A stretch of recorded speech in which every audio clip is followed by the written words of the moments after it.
Hello students, good morning. आज हम एक नया चैप्टर शुरू करने जा रहे हैं, अल्कोहल, फिनोल और ईथर। अब आप कहेंगे सर जो चल रहा है वो कब होगा? बेटा वो ऑफलाइन क्लास में हम कंप्लीट करेंगे। ऑनलाइन क्लास में आज नया टॉपिक शुरू कर रहे हैं, अल्कोहल, फिनोल और ईथर। ये आपके ऑर्गेनिक केमिस्ट्री का सेकंड चैप्टर है। तो देखिए, सेकंड चैप्टर में आपको क्या पढ़ना होगा? अल्कोहल क्रियात्मक समूह के बारे में, अल्कोहल, फिनोल एवं ईथर। बेटे जी, सबसे पहले आप इन क्रियात्मक समूह के सूत्र देखिए। अल्कोहल जो हाइड्रोकार्बन श्रृंखला होती है उसमें OH ग्रुप जुड़ा होता है ना, तो वो होता है अल्कोहल, यानी ये अल्कोहलिक क्रियात्मक समूह है। और जब एरोमेटिक रिंग से हाइड्रोक्सिल समूह जुड़ा होता है एरिल ग्रुप से, है ना, तो वो क्या होता है? Phenol.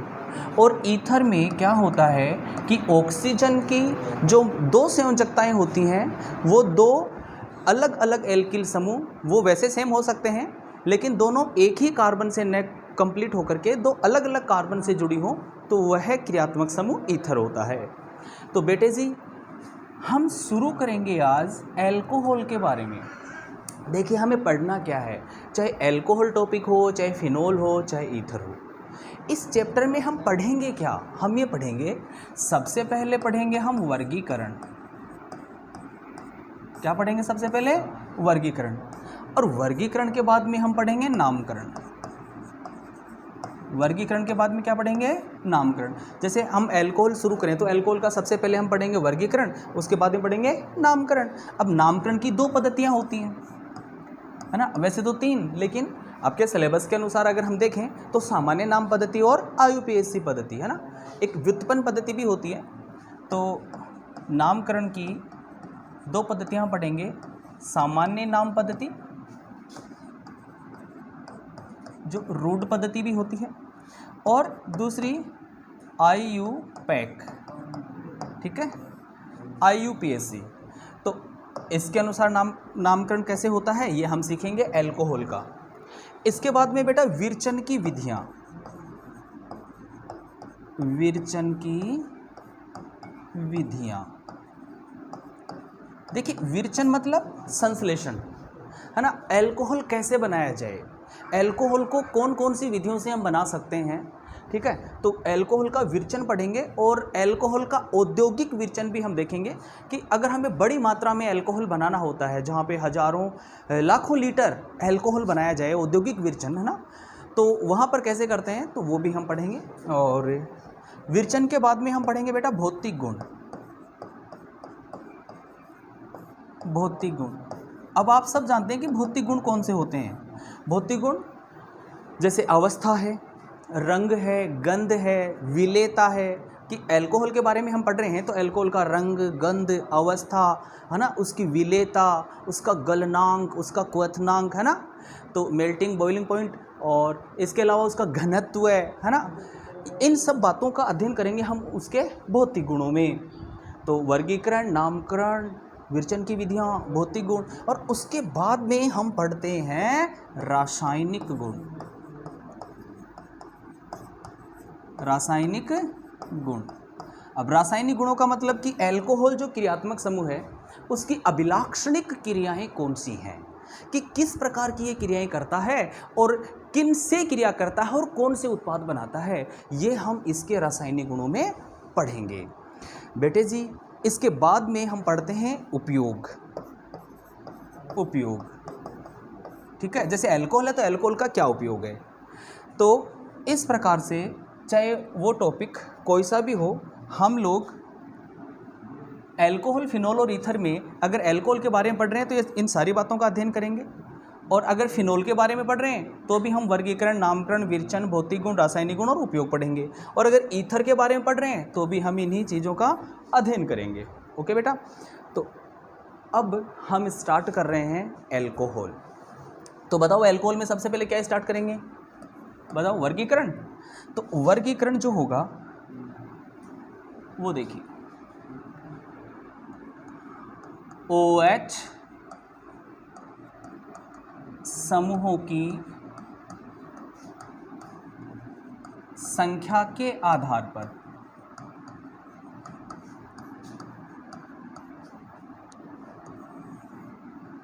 On the basis of number of hydroxyl group, यानी OH ग्रुप जो होता है, OH समूह जो होता है, वो हाइड्रोकार्बन श्रृंखला में कितने टाइम रिपीट हो रहा है, कितनी बार आया है, इस आधार पर हम उसका वर्गीकरण कर रहे हैं अल्कोहल का।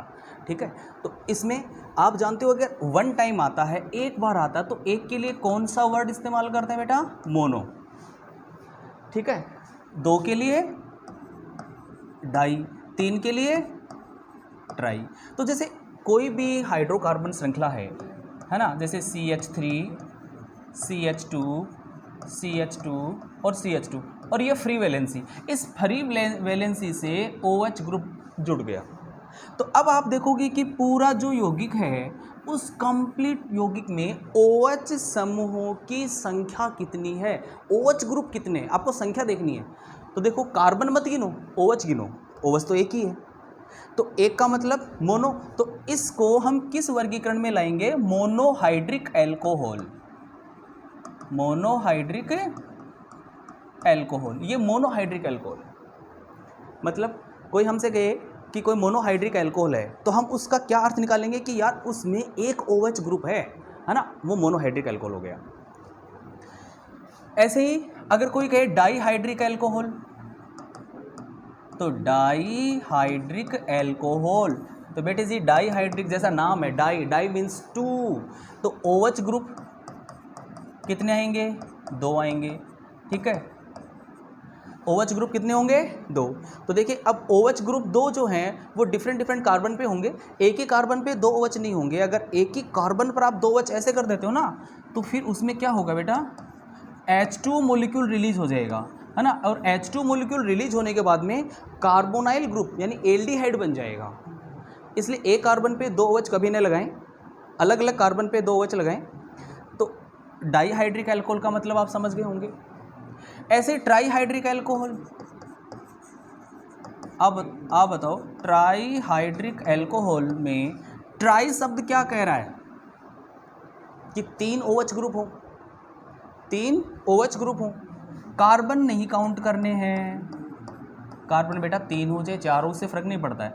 अब जैसा मैंने कहा, तीन OH ग्रुप आपको लगाने हैं, है ना, तो डिफरेंट कार्बन पे OH कहाँ लगाने हैं? डिफरेंट कार्बन पे। अगर एक ही कार्बन पे आपने OH लगाए तो उससे क्या होगा कि देखिए यहाँ से ये H2 निकल गया, ठीक है, OH यहाँ से और H यहाँ से। तो आप जानते हो जब दो सिग्मा बंध टूटते हैं तो एक पाई बंध बनता है, दो सिग्मा टूटते हैं तो एक पाई बनता है। तो यहाँ पे ये देखो, इस प्रकार से ये कार्बोनाइल ग्रुप बन जाएगा। Okay, C double bond O, है ना, ये बन जाएगा। इसलिए डिफरेंट कार्बन पे OH मैंने जोड़े हैं। अच्छा ऐसे बताओ, जैसे तीन OH हो तो ट्राईहाइड्रिक एल्कोहल, चार हो तो टेट्राहाइड्रिक एल्कोहल। अरे कहीं तो रुकना पड़ेगा, कितनी बार बोलोगे? 5 के लिए, 6 के लिए, 7 के लिए, काउंट तो आगे से काउंटिंग चलती रहेगी। इसलिए 3 के बाद में जितने भी एल्कोहल होंगे, 4, 5, 6, 7, 8 वाले, उन सबको एक ही क्लासिफिकेशन में रखेंगे, polyhydric alcohol. Okay, polyhydric alcohol. तो पॉलीहाइड्रिक एल्कोहल मीन्स जो उसमें 4 हैं, 5 है, 6 है, 7 OH है ना, कितने भी OH आगे, तो उसको हम बोलेंगे पॉलीहाइड्रिक एल्कोहल। अब बेटे जी, नाम के अनुसार, OH समूह की संख्या के अनुसार आप आराम से इनका वर्गीकरण कर सकते हो। एक OH होगा मोनोहाइड्रिक, 2 OH होंगे डाईहाइड्रिक, 3 OH होंगे ट्राईहाइड्रिक, और खूब सारे होंगे, ज़्यादा होंगे तो हम पॉलीहाइड्रिक एल्कोहल बोलेंगे। अब इसमें जो मोनोहाइड्रिक एल्कोहल आपने देखा है, इसको हम दोबारा आगे क्लासिफाइड करते हैं, इसका दोबारा और आगे वर्गीकरण करते हैं। वो किस में करते हैं? कार्बन की डिग्री जो होती है ना, कार्बन का जो प्रकार है, प्राथमिक कार्बन है या द्वितीय कार्बन है या तृतीय कार्बन है, उसके आधार पर हम मोनोहाइड्रिक एल्कोहल को पुनः वर्गीकृत करते हैं। देखिए कैसे।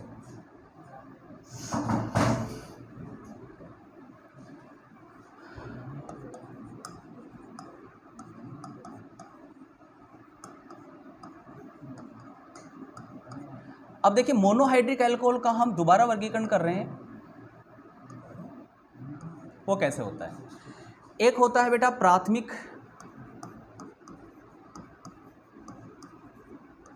प्राथमिक एल्कोहल,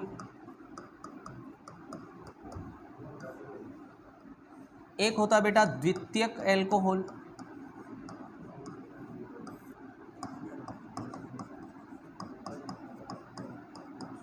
और एक होता है तृतीयक alcohol.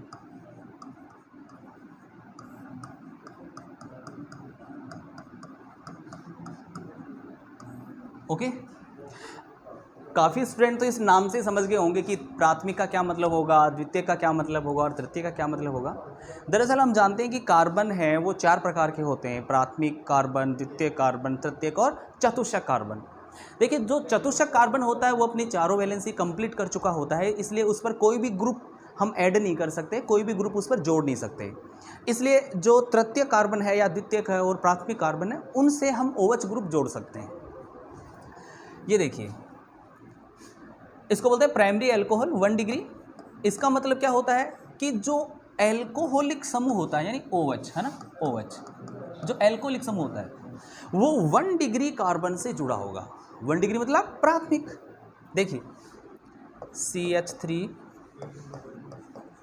CH2 OH।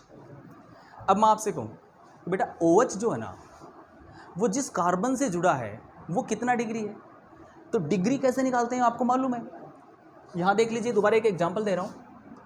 Carbon carbon carbon carbon carbon, ऊपर भी कार्बन है और सामने कार्बन, ठीक है, और ये लो।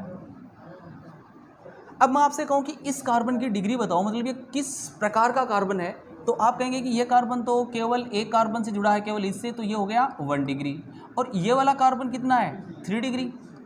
क्यों? क्योंकि इसके देखिए इधर भी कार्बन है, इधर भी कार्बन है, इधर भी कार्बन है, ठीक है, तो 3 तरफ ये कार्बन से जुड़ा हुआ है, इसका मतलब ये तृतीय कार्बन हो गया, टर्सरी। और देखो ये क्वाटरनरी जो कि चतुष्क बोला जाता है ना, तो इसमें कार्बन की जो प्रकृति आप देख रहे हैं कि एक कार्बन इधर जुड़ा हुआ है इससे, एक इधर जुड़ा हुआ, एक इधर जुड़ा हुआ, एक इधर जुड़ा हुआ, तो 4 कार्बन से जुड़ा होने के कारण ये क्या हो गया, चतुष्क कार्बन हो गया है। और ये देखो ध्यान से बेटा, ये द्वितीय कार्बन हो गया है और ये प्राथमिक कार्बन हो गया। तो मैं आपसे जो कहना चाह रहा हूँ वो ये कहना चाह रहा हूँ कि बेटा OH ग्रुप जिस कार्बन से जुड़ा है, आपको ये देखना है कि OH ग्रुप कौन से कार्बन से जुड़ा है। OH ग्रुप जिस कार्बन से जुड़ा है वो कार्बन देखो ये है, OH ग्रुप जिस कार्बन से जुड़ा है वो कार्बन ये है, ठीक है। तो इसकी ये कार्बन खुद कितने कार्बन से जुड़ा है, 1 से, तो ये 1 डिग्री, इसलिए इस एल्कोहल को क्या बोलेंगे, प्राथमिक एल्कोहल, क्योंकि एल्कोहलिक समूह 1 डिग्री कार्बन से जुड़ा है। अच्छा, ऐसे ही अगर मैं CH3 CHOH CH3, अब देखिए इसमें आप लोग देखिए कि ये जो OH है, ये OH कौन से कार्बन से जुड़ा है, ये OH इस कार्बन से जुड़ा है, बीच वाले से, और बीच वाला कार्बन खुद कितने कार्बन से जुड़ा है, 2 से, तो द्वितीयक हो गया, तो इसको हम बोलेंगे द्वितीयक एल्कोहल। और लास्ट है ये देखिए CH3 CH3 CH3 OH। अब देखो बेटा, इसमें आप लोग इस OH को देखो और बताओ ये जिस कार्बन से जुड़ा है वो कार्बन तो ये है, और ये कार्बन खुद कितने कार्बन से जुड़ा है, तो आप कहेंगे सर ये तो 3 से जुड़ा है, इसका मतलब टर्सरी कार्बन हो गया ये, और इस एल्कोहल को क्या बोलेंगे, टर्सरी एल्कोहल। लेकिन इन सारे एग्जाम्पल में आपने क्या देखा, क्या चीज़ कॉमन है, OH ग्रुप की संख्या 1 है, सिमिलर है सब में। इसमें भी एक OH है, मतलब ये भी मोनोहाइड्रिक है, इसमें भी एक ही OH है, ये भी मोनोहाइड्रिक है, इसमें भी एक ही OH है, ये भी मोनोहाइड्रिक है। लेकिन मोनोहाइड्रिक होने के बावजूद भी हमें 3 अलग अलग प्रकार के एल्कोहल यहाँ देखने को मिल रहे हैं। अतः जैसा मैंने कहा, मोनोहाइड्रिक एल्कोहल को आगे 3 भागों में डिवाइड किया जा सकता है, वो है प्राथमिक एल्कोहल, द्वितीयक एल्कोहल और तृतीयक एल्कोहल। ओके बेटा, आज की क्लास में बस इतना ही। Thank you.